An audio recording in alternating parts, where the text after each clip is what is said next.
Creative thinking is a skill. It's not just a matter of individual talent. It's not just a matter of sitting by the river and playing Baroque music and hoping you get inspired. That's very weak stuff. 2,000 years ago, China was way ahead of the West in science and technology.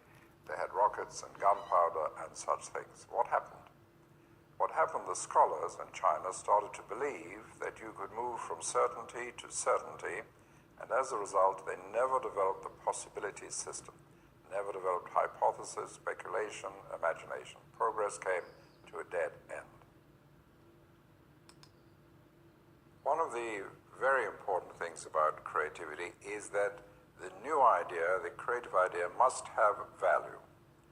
Far too many people who believe they are creative think that just being different for the sake of being different is creative. It is not, and that is what gets creativity a bad name.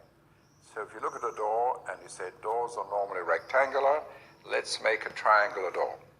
Now, unless you can show value for that, that is not creativity. That is just being different for the sake of being different. Now, one of the reasons people are reluctant to be creative in general is that if you try out an idea and it doesn't work, that is regarded as a mistake. Now, a big deficiency in language, certainly in the English language, is we don't have a word which says fully justified venture, which for reasons beyond your control did not succeed.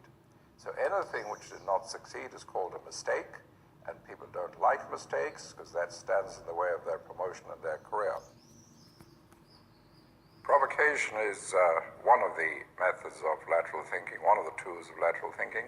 It is completely contrary to the opposite of our normal logical thinking. In our normal logical thinking, you can only say things which make sense, which fit our experience and fit in with what we've said before. With a provocation, there may not be a reason for saying something until after you have said it. But because it puts us down in a different position in the patterning system, it allows us to open up new ideas. Thinking outside the box means thinking for unusual ideas, being creative. The notion is that we are all within a certain box which is formed by the constraints, by our expectations, by the concepts we use, by the perceptions we use, and we play around in that box.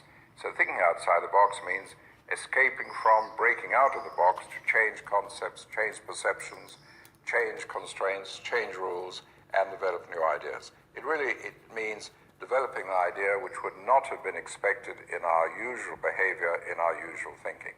So it's just another term for creative thinking, unusual thinking, or lateral thinking. I prefer the term lateral thinking because that is very specifically defined in system terms, which means moving across from the main pattern to a side pattern, which once you're there, in hindsight, you can link up with your starting point. But thinking outside the box is the general term, meaning unusual ideas, ideas which would not have arisen within the box of your usual thinking.